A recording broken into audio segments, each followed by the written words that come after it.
Hey everybody, it's Lavetta Jenkins of chattypassenger.com, and I'm here today with a special podcast. We need to have a talk. This new series is where we're just going to start talking about things that have been going on in the news, in social media, in the world that I feel we need to have a conversation about. The first episode we're going to talk about today is we need to talk about society and their views on people's body image. Now, all of this came to be because of Traci Braxton's recent passing. Traci Braxton, who was the sister, I believe, right up under Toni Braxton, passed over the weekend due to esophageal cancer. And she posted a picture on social media about a year ago, and she was noticeably thin. Now, there were times during the show, on Braxton Family Values, where Traci would bring up, she wanted to lose weight, things like that.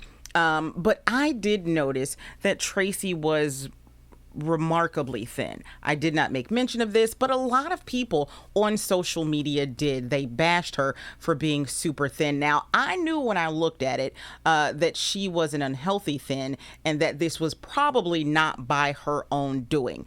In the show, Braxton Family Values, once again, she spoke about losing a little bit of weight, wanting to tone up and kind of change some things so that she could get back into, back on the stage, get her breathing and everything right. But this weight loss was remarkably noticeable, more than I feel like she would have settled on for herself. I believed in my heart that she didn't feel good, that something was going on, but never said anything about it because that's not my place. I do not make mention of other people's bodies because, like I said, not my place, ain't my business. But when Traci died, and it was revealed that she passed from cancer, everyone was, oh my God, we're so sorry, we're so sorry. And I'm like, but some of these same people who are saying they're so sorry are the same ones who were making mention of her weight. Now, also, with this, we have to back up and talk about when Chadwick Boseman was remarkably thin, when we noticed that he didn't look like he normally looked after the Black Panther had come out and, he had finished doing, I believe, the Four Brothers or Four Bloods, something like that, the movie that one of his last movies. We noticed that Chadwick was thin and everybody was riding him on that then. Talking about why is he so thin? Why does he look like that? Oh my God, what role is he studying for? Dude got to be sick.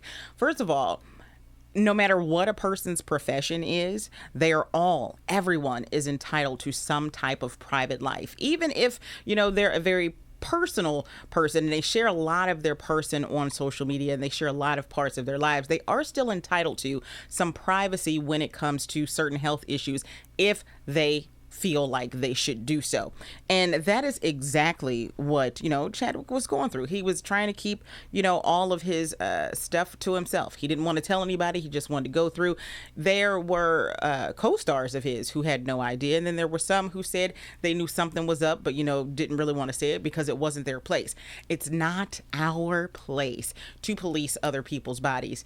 And with those two passing from cancer, and most recently, the passing of Khaleesi's husband, his name was Mora. He was a photographer. He passed from stomach cancer. I do want to let everybody know, not everybody is going to be public about their battle. Mike Mora, I do apologize for messing up his name. Mike Mora did come out and say that he had been diagnosed with cancer and talked about it publicly. Traci chose not to. Chadwick chose not to. And that is their prerogative. They can do what they want to do, to quote my good old friend Bobby Brown. They can do that if they should so desire. It is our job to, if you love people, if you're a decent human, to pray for people when you see that they have a little bit of an issue. And that's why I felt we needed to have a talk about this today. Comedic actor Jonah Hill had a weight loss. He's been, working out, doing some things, and he asked the public to not comment on his body. And a lot of people took offense to that.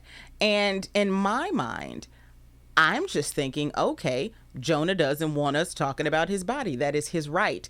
It's the same right that every woman has when they tell someone not to touch their body. He's afforded that, and he should be afforded that, for people to not remark about his body. Now, of course, we're going to see it and say, oh, you look good. You look good is where it should come to a full stop, because he could be struggling with something on the inside. Body dysmorphic disorder is a real thing where people don't see themselves the way other people see them. So he could really be struggling with that, or not. He could probably just want you to mind your business and not comment on his body. That is his deal. Also, Jasmine Sullivan, she's a wonderful singer who has had a very public, kind of a struggle with her weight sometimes. And she mentioned it in one award ceremony where she said, I had to fight with myself pretty much to get up here and let you guys see me. Take a listen. I feel real uncomfortable being up here in front of people and people kind of seeing me. Especially since Mama been eating during quarantine, baby. Listen, I made a promise to myself that I wouldn't hide anymore. And usually, if I was feeling just not my best, I would probably not have showed up. But I don't want to do that anymore. And I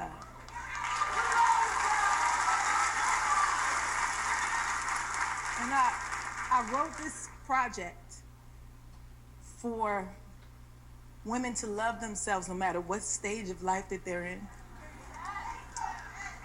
You have to love yourself, especially because society would have us, and especially Black women, not love anything about ourselves.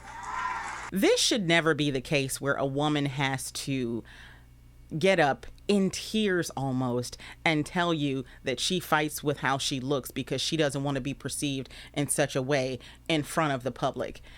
I feel like it is high time that we stop policing the way others look. Yes, social media exists.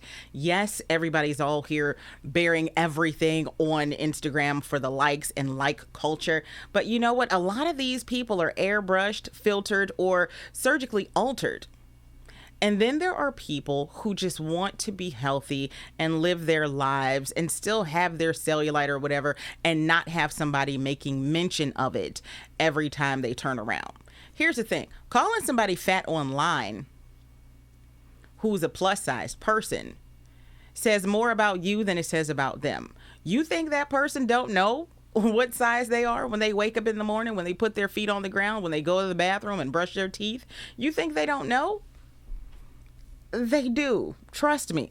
All of us who have ever had a problem with weight know exactly what the problem is. We know exactly what our bodies are, and they are not the problem. The problem is the way society feels the need to police others. If we would just simply police ourselves and do as the little girl Rose said, worry about yourself. Worry about yourself. If we would just worry about yourself, the world would be so much better. Yes, we can all do better as humans and be better for society. But the best way to be better for society is to stop policing others. Stop telling others what they need to do with their body. Cover up. Put this on. Put that on. Stop. If a woman feels comfortable wearing what she's wearing, let her wear it. If a man feels comfortable wearing what he's wearing, let him wear it. If a person feels comfortable doing what they're doing, mind your business.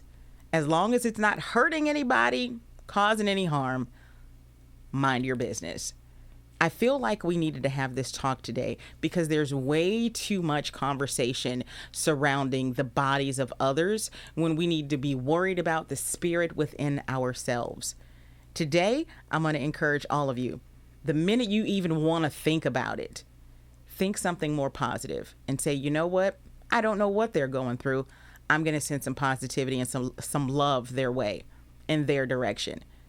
Use your words to enlighten and to uplift, never to tear down. You don't know what somebody's going through. Today, I want to extend my condolences once again to Chadwick Boseman's wife and to Tracy Braxton's family, her sisters, her mother, father, her son, her grandchildren, her husband. But today, I also want you to think about the words you say and how you point them towards others.